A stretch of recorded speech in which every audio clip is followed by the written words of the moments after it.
जब ये युवा या सैनिक जिसकी 4 साल की सर्विस खत्म होने वाली है, वो दूसरे साल से ही वो एक टेंशन में होगा, एक प्रेशर में होगा कि मेरा जाके सिविल में क्या होगा। जब ये 75% सैनिक जो लंबी सर्विस के लिए रिटेन नहीं होंगे, अपने गांव, शहर, घर में वापस जाएंगे, तो लोग उनको इस नजरिए से देखेंगे कि ये रिजेक्ट हो गया, ये फेलियर है। राजेश जी, जो आपके दोनों पॉइंट हैं, ये दोनों पॉइंट पे कोई क्लैरिटी नहीं है पब्लिक डोमेन में। पहला जो 10% और 20% वाला, इस पे कोई क्लैरिटी नहीं है। जय हिंद दोस्तों, मेरे चैनल डिफेंस डिस्कशन में आप सभी का स्वागत है। दोस्तों, बहुत सारे सवाल अग्निवीर भाइयों के आते हैं, मैं ले नहीं पाता, लेकिन कुछ चंद ऐसे सवाल होते हैं जिन पर मुझे लगता है कि बातचीत मुझे करनी चाहिए। दोस्तों, एक सवाल है शिवम कुमार, जिन्होंने मुझे एक कमेंट्स किया, पूछा सर कि क्या अग्निवीर ज्वाइन करना चाहिए। और एक सवाल और है कि Agniveer must be allow for ACC entry. तो ये दो सवाल बड़े अहम थे जिसको लेकर मुझे लगा कि मैं आपके साथ बातचीत करूं, और फिर मैं एक्सपर्ट्स की भी राय आपको सुनाऊंगा इस पूरे मुद्दे पर। तो सबसे पहले कि क्या हमें अग्निवीर स्कीम ज्वाइन करनी चाहिए। बिल्कुल, क्यों नहीं करनी चाहिए। भारत सरकार एक स्कीम लेकर आई है और आज एक दिन के रोजगार के लिए दुनिया भारत में लाइनें लग जाती हैं, तो यहाँ तो 4 साल का रोजगार मिल रहा है। बेरोजगारी बहुत ज़्यादा है और आप ज्वाइन करिए और इस उम्मीद के साथ करिए कि क्या पता आने वाले 4 साल में 75% को जो है भारत सरकार पक्का करे। लेकिन लेकिन छोटा मोटा नहीं, बड़ा लेकिन है। लेकिन कोशिश करिए कि पहले आप CAPF में चले जाएं, या असम राइफल में चले जाएं, या आप BSF ITBP में ज्वाइन कर लें। कम से कम वहाँ पर ये 4 साल वाला झंझट नहीं है, क्योंकि 4 साल जॉब करने के बाद फिर घर आकर दूसरी नौकरी की तैयारी करना, मुझे लगता है वो ठीक नहीं है। और जो अग्निवीर वापस आएंगे उनकी क्षमता के ऊपर भी कई सवाल खड़े होंगे, और लोग एक अलग नज़र से इन अग्निवीरों को भी देखेंगे। वो ये नहीं देखेंगे कि लाखों युवाओं की भर्ती में से वो चंद अग्निवीर थे जो चुनकर गए थे। ये भी बेस्ट थे, लेकिन मजबूरियां थी रेजिमेंट की कि उन्हें 25% को ही रखना था। समाज ये चीज़ें नहीं जानता है। हम उस समाज में रहते हैं जहाँ पर माँ सीता के ऊपर भी सवाल खड़े किए गए थे। तो ये कहना कि ये अग्निवीर आएंगे और समाज इन्हें हाथों हाथ ले लेगा, तो भूल जाइए, आप, ऐसा नहीं होगा। इसलिए मैं कह रहा हूँ कि आप CAPF के ऊपर ज़्यादा फोकस करिए। असम राइफल की वैकेंसी निकली हुई है, असम राइफल के लिए आप ट्राई करिए। थोड़े से चेंजेस हैं, लेकिन इतना है कि एक जॉब का खतरा नहीं है कि 4 साल बाद आप वापस आ जाएंगे और फिर आपको एक नई शुरुआत करनी होगी। क्योंकि एक चीज़ और आप ध्यान रखिए कि अगर कोई असम राइफल में आपके साथ गया है या CAPF में आपके साथ गया है, और एक आप आर्मी में जा रहे हैं, और फिर अगर आप 4 साल बाद आर्मी से आते हैं और CAPF के अंदर जाते हैं, तो आपके साथ जो गया है वो आपका सीनियर होगा कम से कम 5 साल का, और आप उसके जूनियर होंगे। तो मैं उस एंगल से भी चीज़ों को देखता हूँ। लेकिन यस, अगर आपके पास कोई ऑप्शन नहीं है आपको, तो आप आर्मी में जाइए या अग्निवीर स्कीम को ज्वाइन करिए। और ये एक कंसर्न है मेरा। और ACC को लेकर सर ऐसा है कि ये बहुत बड़ा कंसर्न है। जैसे मैंने आपसे पहले भी इसके ऊपर कई 1-2 बार वीडियो बना चुका हूँ कि जो अग्निवीर हैं उनको मौका मिलना चाहिए। उनको ACC में आर्मी कैडेट कॉलेज ज्वाइन करने का मौका मिलना चाहिए, उन्हें कमीशन का मौका मिलना चाहिए, या फिर जब आप बाहर आ जाएं तो आप शॉर्ट सर्विस कमीशन जो आता है उसके लिए भी अप्लाई कर सकते हैं। ग्रेजुएट वहाँ पर अप्लाई कर सकते हैं, आप वहाँ पर भी अप्लाई कर सकते हैं। अफसर के लिए आप अप्लाई कर सकते हैं, OTA जा सकते हैं, है ना। तो वो भी आपके पास ऑप्शन है, लेकिन ACC आपके लिए अलाउ होनी चाहिए। क्योंकि मेरा ये मानना है, देखिए, मैं उन लोगों में से हूँ जो ये मानते हैं कि अग्निवीर स्कीम को इस देश की नर्सरी बनाया जाए, और एक संदेश दिया जाए कि जिसे भी IAS IPS IFS या जितने भी IRS, जितने भी तमाम तरह के बड़े कमीशंस होते हैं, वो कमीशंस उन्हीं लोगों को मिलेंगे जो 4 साल अग्निवीर बनकर देश की सेवा करेंगे। जो अग्निवीर नहीं बनेगा वो कभी आईपीएस, आईआरएस, आईएफएस, आईपीएस नहीं बन पाएगा। पहले आपको 4 साल अग्निवीर बनकर देश की सीमाओं की सुरक्षा करनी होगी और उसके बाद ही आप जो है ये तमाम बड़े कमीशंस के अंदर आप बैठ सकते हैं। और ये बहुत अच्छा होगा दोस्तों, क्योंकि मेरा मानना है, पर्सनली मानना है कि जो लोग फौज की वर्दी पहनेंगे वो देश की क्या चुनौतियां हैं, सेना के सामने क्या परेशानियां हैं, किस हालातों में सेना, किन हालातों में सेना लड़ती है, उन चीज़ों को समझ पाएंगे। तो नर्सरी बनाया जाए, मेरी तो ये रिक्वेस्ट है भारत सरकार से कि यहीं से सबके लिए कमीशन निकाला जाए। और तो और किसी को अगर पॉलिटिक्स में आना है 2030 से के बाद, तो उसके लिए जरूरी है कि युवा ने अग्निवीर के तहत 4 साल नौकरी की हो।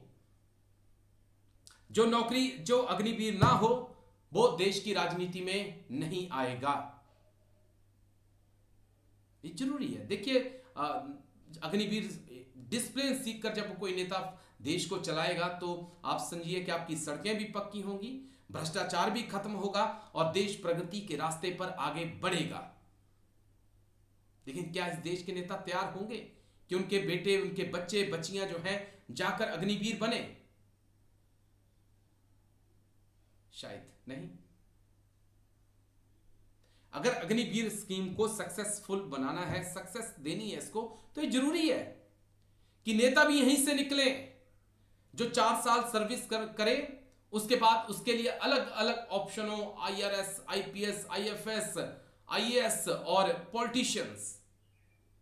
किसी को विधायक बनना है, किसी को सरपंच बनना है, किसी को भी पार्टी का टिकट लेना है, चाहे BJP, Congress, TMC, Samajwadi party, वो उसी को टिकट दे जो 4 साल अग्निवीर रहकर देश की सीमाओं की सुरक्षा कर चुका हो। फिर देखते हैं। तो बिल्कुल भाइयों, 2 सवाल थे आपके, दोनों बड़े इंटरेस्टिंग सवाल थे। मैं चाहूंगा और मैं एक्सपर्ट से भी इस मुद्दे पर एक बार फिर से बातचीत करूंगा कि क्या ऐसा हो सकता है कि अग्निवीर को एसीसी के लिए परमिशन मिले एग्ज़ाम देने के लिए, और वो अगर कामयाब हो जाए, परीक्षा पास कर ले, तो फिर क्या वो अफसर बनकर जो है आगे आ सकता है, बढ़ सकता है? तो इससे अच्छी बात क्या हो सकती है। दूसरा, अगर भाइयों देखो आपके पास कोई ऑप्शन नहीं है तो आप अग्निवीर ज्वाइन जरूर करिए। सीएपीएफ भी आपके पास एक बेटर ऑप्शन है, वहाँ पर भी आप जा सकते हैं, उनको भी आप ज्वाइन कर सकते हैं। ज़्यादा नहीं बोलूँगा क्योंकि आज कल ज़्यादा बोलने वालों पर आर्मी बहुत सख्त हो चुकी है। तो यही एक है, मैं भड़का नहीं रहा हूँ आपको, मैं सिर्फ बता रहा हूँ कि आपके पास और ऑप्शंस भी हैं। तो आई होप आपका मेरा वीडियो आपको अच्छा लगा होगा और उम्मीद है कि आप मेरी इस पत्रकारिता को भी पसंद करते होंगे, जिस प्रकार की पत्रकारिता मैं करता हूँ। आई होप कि आपको पसंद आती है। कोशिश होती है कि निष्पक्ष रहकर सही को सही और गलत को गलत बोल सकूं। तो आज के लिए मुझे लगता है कि इतना काफ़ी है। यस, मैं एसीसी वाले मुद्दे पर जल्द ही बातचीत करूंगा एक्सपर्ट्स के साथ, और फिर एक वीडियो बनाकर मैं जल्दी ही पब्लिश करूंगा। तो उस मुद्दे पर हम जरूर बातचीत, आप उस वीडियो को जरूर देखिएगा कि क्या ऑप्शंस आपके पास हैं। बहुत बहुत शुक्रिया आपका, थैंक यू, जय हिंद, बहुत बहुत ध्यान रखिएगा अपना, शुक्रिया, थैंक यू। कर्नल जेम्स रोडी सर, जय हिंद, बहुत शुक्रिया समय देने के लिए सर। जय हिंद राजेश जी, ये मेरा सौभाग्य है कि मैं आपके चैनल पर हूं। थैंक यू सर, आपने समय दिया। दरअसल अग्निवीर को लेकर ही मुझे बात करनी थी सर। कई बच्चों के सवाल आ रहे हैं अग्निवीर को लेकर, उन सवालों का जवाब मैं आपसे तलाशने की कोशिश करूंगा। लेकिन आज बड़े अहम शुरुआत से ही शुरू करूंगा कि आखिरकार कहां पर अग्निवीर को लेकर समस्याएं हैं, क्यों इस स्कीम को युवा पसंद नहीं कर पा रहा है, क्यों इसे उतार नहीं पा रहा है अपने दिल के अंदर। क्या समझे सर, क्या वो फर्क है नॉर्मल सोल्जर और अग्निवीर में, जिसको लेकर युवा इस देश का बेचैन है? आपकी नजर में क्या है सर वो पॉइंट? राजीव जी, ये जो अग्निपथ योजना थी जो कि 14 जून 2022 को अनाउंस की गई, इसके दो बड़े इंप्लीकेशंस हैं। एक है सामाजिक, दूसरा है सुरक्षा के नजरिए से। सबसे पहले मैं सामाजिक पे बोलना चाहूंगा, क्योंकि इस चीज से जो देश का युवा है वो डायरेक्टली अफेक्टेड है। देखिए, जब भी कोई सैनिक सेना, वायुसेना या नौसेना में आएगा, और जब मैं आगे सेना कहूंगा मतलब ये तीनों सर्विसेज इकट्ठे होंगी, जब ये सेना में आएगा युवक, नौजवान, वो सिर्फ 4 साल की सर्विस करेगा और उसमें से 75% युवकों को या सैनिकों को, क्योंकि तब वो सैनिक हो चुके होंगे, 75% को वापस सिविल लाइफ में भेज दिया जाएगा और सिर्फ 25% को लंबी सर्विस के लिए सेना में रखा जाएगा। अब जब ये युवा या सैनिक जिसकी 4 साल की सर्विस खत्म होने वाली है, वो दूसरे साल से ही वो एक टेंशन में होगा, एक प्रेशर में होगा कि मेरा जाके सिविल में क्या होगा। जी, मैं अगर अपनी जिंदगी से रिलेट करूं, जब मैंने फौज छोड़नी थी तो मेरे को 2.5-3 साल पहले ही दिल के अंदर पैल्पिटेशन होने लगी थी कि मैं आगे क्या करूंगा, मेरी बीवी है, मेरे बच्चे हैं। तो वो सैनिक जो एक यंग एज का है, मान लिया उसकी शादी तब नहीं हुई है, लेकिन उसके बुजुर्ग माँ बाप हैं, उसकी फैमिली है और उसकी अपना लाइफ और अपना करियर पूरा आगे है, उसके आगे जब ये श्योरिटी नहीं है कि वो 4 साल के बाद कहां जाएगा, तो जो वो आखिरी के 1.5-2 साल सर्विस का करेगा, क्या वो दिल से कर पाएगा? मेरे हिसाब से तो नहीं कर पाएगा, क्योंकि जो सैनिक सेना में नौकरी करता है, पूरे अपने 15 साल की सर्विस मिनिमम करता है, जब वो पेंशन के लिए एलिजिबल होता है, उसके अंदर एक चीज की टेंशन नहीं होती कि आगे मेरा क्या होगा। उसको पता है कि मैं दाल रोटी खा लूंगा, अपनी फैमिली को दाल रोटी खिला दूंगा, बच्चों को एजुकेशन दे दूंगा, उसके ऊपर ये टेंशन नहीं होती। जो वो 15 साल नौकरी करता है वो दिल लगा के करता है, उसके अंदर कभी भी एक चीज टेंशन में नहीं आती है कि 15 साल के बाद क्या मेरी पेंशन होगी या नहीं होगी। लेकिन अगर वही सैनिक जो 4 साल के बाद फौज से निकाला जाएगा, उसके अंदर जो टेंशन होगी, मैंने उसका बयान आपको कर दिया। दूसरा, ये सामाजिक कारण हमें समझना होगा। जब ये 75% सैनिक जो लंबी सर्विस के लिए रिटेन नहीं होंगे, अपने गांव, शहर, घर में वापस जाएंगे, तो लोग उनको इस नजरिए से देखेंगे कि ये रिजेक्ट हो गया, ये फेलियर है। हालांकि वो रिजेक्ट ही नहीं है, वो फेलियर नहीं है, क्योंकि फौज का सिस्टम ऐसा एक वो बनाया गया है कि 25% ही होंगे, लेकिन समाज की नजरों में वो एक फेलियर माना जाएगा कि ये लंबी सर्विस के लिए रिटेन नहीं हो सका, इसमें कोई खामी होगी। हालांकि उसमें कोई खामी नहीं होगी, लेकिन दुनिया ये समझे। हम जिन लोगों ने सर्विस की है, हम जानते हैं कि जब हम सुपरसीड होते हैं, अगले रैंक पे नहीं जा पाते हैं, तो कई लोगों का नजरिया फौज के अंदर ही हमारे अगेंस्ट रातों रात बदल जाता है।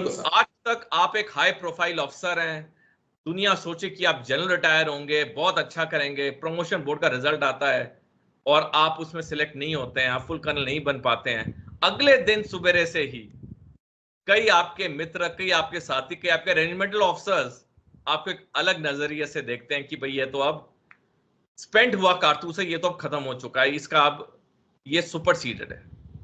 तो जब सर्विस में रहते हुए हम लोग इस चीज को अनुभव करते हैं, और हम सारे अनुभव करते हैं, इसमें ये कड़वा सच है लेकिन ये हकीकत है। तो जब सब हम इसको अनुभव करते हैं, तो उस युवा का सोचो जो 4 साल की सर्विस के बाद सिविल लाइफ में जाएगा और उसके आगे कोई श्योरिटी नहीं कि उसकी नौकरी कहां फिक्स होगी। हालांकि मैं साथ में ये भी कहना चाहूंगा, अभी हाल के कुछ दिनों में डीजी एसएसबी, डीजी सीआरपीएफ ने अनाउंस किया कि वो 10% वैकेंसीज लेंगे, 10% वैकेंसीज में ये अग्निवीर को लेंगे। लेकिन जितने अग्निवीर निकलेंगे, क्या 100% को ये नौकरियां मिलेंगी? अगर 100% को मिलेंगी तो पहला मेरा जो पॉइंट है उसमें काफी बदलाव आ जाएगा। लेकिन अब तक जो चीजें सामने हैं उससे 100% को तो नौकरियां नहीं मिल रही हैं।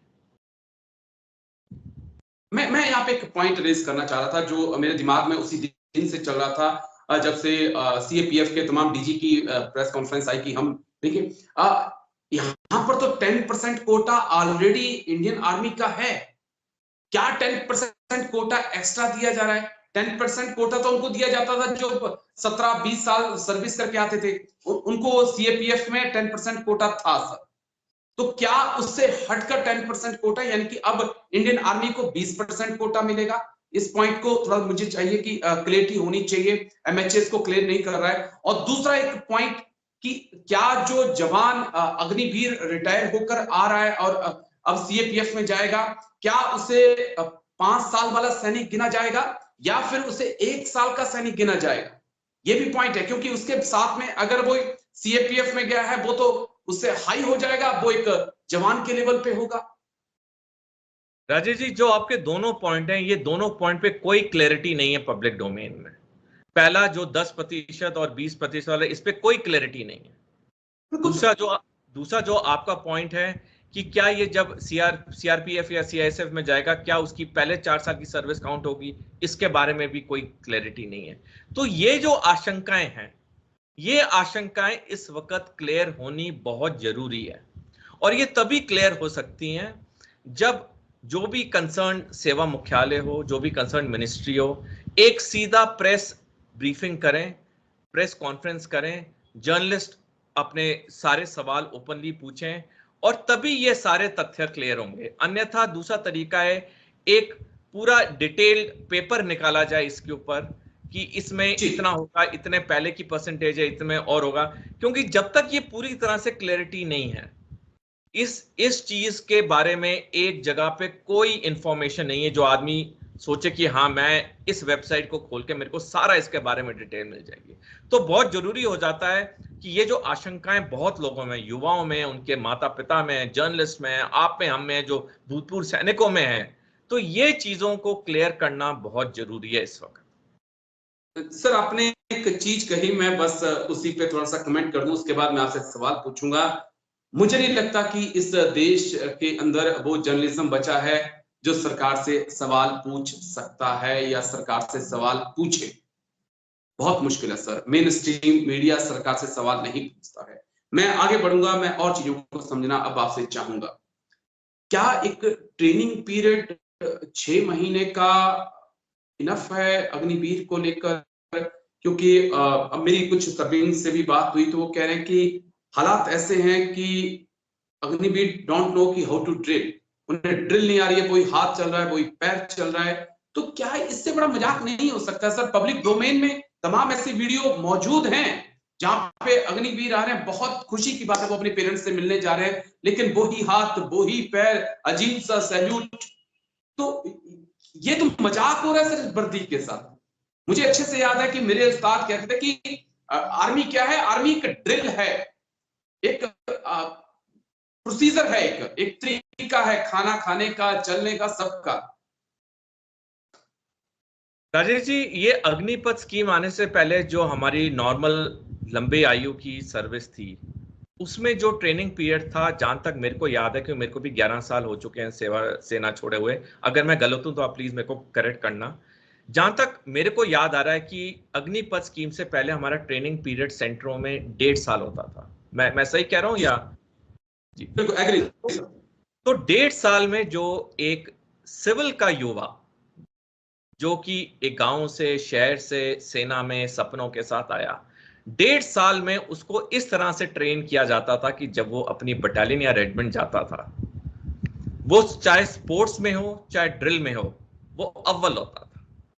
सारी रेजिमेंट बटालियन बड़े दिल से वेट करती थी कब नए रिक्रूट हमारे पास आएंगे, इनको हम अपनी बटालियन रेजिमेंटल स्पोर्ट्स टीम में डालेंगे, इनको हम सीओ साहब के केन ऑर्डरली बनाएंगे, इनको हम जो हमारा सैनिक सम्मेलन होता है रेजिमेंट, उसमें जो सीओ साहब को एस्कॉर्ट करते हैं वो एस्कॉर्ट्स बनाएंगे। मतलब कहने का मतलब है, हम सारे रेजिमेंट बटालियन में नए रिक्रूट्स का बेसब्री से इंतजार करते थे, क्योंकि ये 1.5 साल की ट्रेनिंग के बाद बहुत अच्छे होते थे किसी भी चीज में, चाहे पीटी में हो, ड्रिल में हो, गेम्स में हो। अब आप 1.5 साल को कंपेयर करिए 6 महीने की ट्रेनिंग में। क्या ये सोचना भी मुमकिन है कि जो 1.5 साल में अच्छी ट्रेनिंग दी जाती थी वो अब 6 महीने में हो जाएगी? क्योंकि एक आदमी की एनर्जी लिमिटेड है, एक दिन में 24 घंटे ही है। तो जब आपने 1.5 साल की ट्रेनिंग 6 महीने में कर दी तो उसका जो आउटपुट होगा वो तो फिर उसी हिसाब से होगा। हम सेना में ले लेते हैं, अफसरों में, अफसरों में कई एंट्री होती है। एक होती है XND एंट्री, जो नेशनल डिफेंस एकेडमी खड़कवासला से 3 साल की ट्रेनिंग करते हैं, फिर 1 साल IMA में करते हैं, 4 साल की ट्रेनिंग के बाद अफसर बनते हैं। दूसरी ट्रेनिंग है जो दूसरी एंट्री है जो 1.5 साल की डाइट एंट्री है। तीसरी ट्रेनिंग है शॉर्ट सर्विस जो 1 साल की है। आप तीनों ऑफिसर्स के परफॉर्मेंस में फर्क देख लो, क्योंकि ट्रेनिंग का फर्क तो बहुत पड़ता है। जितनी लंबी ट्रेनिंग होगी उतना आप, और लंबी ट्रेनिंग में मतलब ये नहीं कि असीमित लंबी ट्रेनिंग, जो पहले हमारे सिस्टम्स थे उनमें कोई कमी तो नहीं थी। आप इजरायली डिफेंस फोर्सेस का एग्जांपल लीजिए। एक समय में इजरायली डिफेंस फोर्सेस दुनिया की सबसे अच्छी डिफेंस फोर्सेस मानी जाती थी, अमेरिका से भी अच्छी मानी जाती थी। अब हुआ क्या कि उन्होंने 1995 में रक्षा सुधार लाए, जिसमें उन्होंने अपने पुरुष सैनिक की सर्विस कर दी 36 महीने। 2015 में उसको कम कर दिया 32 महीने, और कल ही मीडिया में आया कि उसको फिर 36 महीने कर रहे हैं। और फीमेल सैनिक की सर्विस शुरू से ही 24 महीने की है, और जो ट्रेनिंग पीरियड इनका है वो 4 महीने से 12 महीने होता है, डिपेंडिंग आप किस आर्मी या सर्विस में जा रहे हैं। अब आप देखिए, इतनी कम सर्विस के साथ 3 साल पुरुष के लिए, 2 साल महिला के लिए, 4 से 12 महीने की ट्रेनिंग। आप इजरायली डिफेंस फोर्सेस का गाजा पट्टी में हालत देख लीजिए। एक छोटा सा गाजा पट्टी है, 9 महीने से ज्यादा हो चुके हैं, वो उस पर ना विजय कर पा रहा है ना उस पर कब्जा कर पा रहा है। तो ये आज तक भारतीय सेना हर जंग क्यों जीती, चाहे कारगिल हो, चाहे 1971 की हो, हम क्यों जंग जीते? कि हमारे जो सैनिक थे वो वेल ट्रेंड होते थे। वेल ट्रेंड हो, मतलब ये एक मुख्य कारण है, और भी कारण है। वो वेल ट्रेंड होके जब बटालियन रेजिमेंट में आते थे, वहां पे उनकी और अच्छी ट्रेनिंग होती थी, क्योंकि वो ऑलरेडी एक लेवल पे आ चुके होते थे। जी। मैं आपके बच्चों को एक छोटे सिंपल एग्जांपल से बताना चाहूंगा। अगर 12वीं क्लास में कुछ छात्र हैं जो इंजीनियरिंग की तैयारी कर रहे हैं, अब जिस छात्र ने साइंस बैकग्राउंड है उसके लिए इंजीनियरिंग की तैयारी करना इजी है। आप अगर बोलो एक सोशल साइंस वाले को इंजीनियरिंग का एग्जाम दिलवाओगे, उसको आप जितनी 11वीं 12वीं में साइंस पढ़ा लो, मैथ्स पढ़ा लो, लेकिन उसका अगर वो बैकग्राउंड ही नहीं है, वो एग्जाम कैसे देगा वो? और अगर मुश्किल से वो पास हो भी गया, फर्ज करो, क्या वो उस लोड के साथ, प्रेशर के साथ इंजीनियरिंग कर पाएगा? मैंने बिल्कुल एक नॉर्मल एग्जांपल दिया आपके दर्शकों को समझाने के लिए। इसी को हम फौज के अगर लेवल पे लें, जब 1.5 साल की ट्रेनिंग के बाद एक रिक्रूट सैनिक बन के यूनिट्स में आता है, वो ऑलरेडी एक हाई लेवल ट्रेन्ड सोल्जर है। यूनिट के अंदर को और चमकाया जाता है। अब अगर एक सैनिक 6 महीने की सर्विस के बाद यूनिट में आ रहा है, तो वो ऑलरेडी पहले वाले सैनिकों से वो कम लेवल से आ रहा है, उसको आप कितना चमकाओगे? और जब उसने रहना ही 4 साल है, तो देखिए, ये तो मैं बस एक आखिर में जाऊं, ये तो जो सामाजिक मैंने रीजंस बताए। सुरक्षा पॉइंट ऑफ व्यू से तो ये और भी एक गहरा इसका इम्प्लीकेशन है, क्योंकि किसी भी इन्फेंट्री हो, आर्टिलरी हो, आर्मर्ड हो, जिसमें तोपें हैं, टैंक्स हैं, सोफिस्टिकेटेड वेपन्स हैं, बख्तरबंद गाड़ियां हैं, उनको 8 से 10 साल लगता है माहिरता प्राप्त करने में। बिल्कुल। और अगर 75 से 4 साल की सर्विस से रिटायर हो जाएंगे, जब हम पे खुदा ना खास्ता युद्ध हुआ, जिसके आंकलन जताए जा रहे हैं 2035 में 2 फ्रंट वॉर होगी, 4 साल की सर्विस वाला कैसे युद्ध में परफॉर्म कर पाएगा? ये समझना बहुत जरूरी है सर, ये समझना। बस मेरा एक आखिरी पॉइंट है जो बड़ा अहम है, क्योंकि सेना के अंदर नाम नमक निशान पर ही काम होता है। अग्निवीर नाम नमक निशान को देखें या ये देखें कि मैं परमानेंट होऊंगा नहीं होऊंगा, उससे हटकर एक चीज मैं चाहूंगा कि आप थोड़ा समझाइए मुझे, मेरे दर्शकों को। हम क्या आर्मी की, डिफेंस की, आर्मी एयरफोर्स नेवी की क्या स्ट्रेंथ कम करने जा रहे हैं सर? क्या हम 14 लाख जो हमारे पास है सोल्जर, उसको घटा करके हम 7-8 लाख करने की तैयारी में हैं? क्योंकि अगर आप 45,000 पर ईयर भर्ती कर रहे हैं, उनमें से तो 1000 के आसपास निकल जाएंगे। आपके पास तो 15,000 के आसपास जवान बचेंगे। इस लिहाज से तो आपको कम से कम 2,40,000 लोगों की हर साल भर्ती करनी चाहिए, ताकि 60,000 बचे और बाकी निकल जाएं। तो ये पॉइंट थोड़ा सा कवर करिए, मुझे ये चीज समझ में नहीं आ रही। राजेश जी, आज की तारीख में भारतीय सेना में 2 लाख सैनिकों की डेफिशिएंसी है, और जो आपने आंकड़े सही बताए, जो हमारी इस रेट पे रिक्रूटमेंट हो रही है अग्निवीरों की, उसमें से 75% हर साल रिटायर होते रहेंगे जब वो साइकिल खत्म होगी 4 साल की। तो हमारा जो नेट स्ट्रेंथ होगी वो तो और कम होगी। तो ओवरऑल अगर हम देखें, अनटिल अनलेस हम अपनी इनटेक को ज्यादा नहीं बढ़ाते हैं, जैसे आपने फिगर सही बताए 2,40,000 करीब नहीं करते हैं, ताकि 75% अगर जाए हमारे पास उतनी स्ट्रेंथ हो, तो हमारी स्ट्रेंथ तो आस्ता आस्ता डिक्रीज होती रहेगी। अब सर्विस हेडक्वार्टर्स का क्या लॉन्ग टर्म प्लान है, वो कुछ पब्लिक डोमेन में तो है नहीं, तो उस पर तो मैं कमेंट कर नहीं सकता, लेकिन जो पब्लिक डोमेन में है, जो आपने कहा वो बिल्कुल सही आंकड़े हैं। उस रेट से तो हम, जो हमारी इनिशियल स्ट्रेंथ थी सेना की, वो तो कम होती जाएगी वो। जी, और ये एक टेंशन का सबब है, लेकिन चलिए नजर बने रहेगी, क्योंकि आर्मी भी लगातार की रिकमेंडेशन दे रही है कि क्या इसमें चेंजेस हो सकते हैं। उम्मीद हम यही करेंगे कि मिनिस्ट्री ऑफ डिफेंस जो है उन्हें माने और जल्द एक प्रक्रिया सुधार की करे। लेकिन शुक्रिया साहब, शुक्रिया, आप आए और इतनी बारीकी से आपने इन पहलुओं को समझाया, और मैं उम्मीद भी करूंगा कि मेरे जो दर्शक हैं, हमारे जो दर्शक हैं, उन्हें भी पहलू समझ में आएंगे। थैंक यू साहब, जय हिंद। थैंक यू साहब।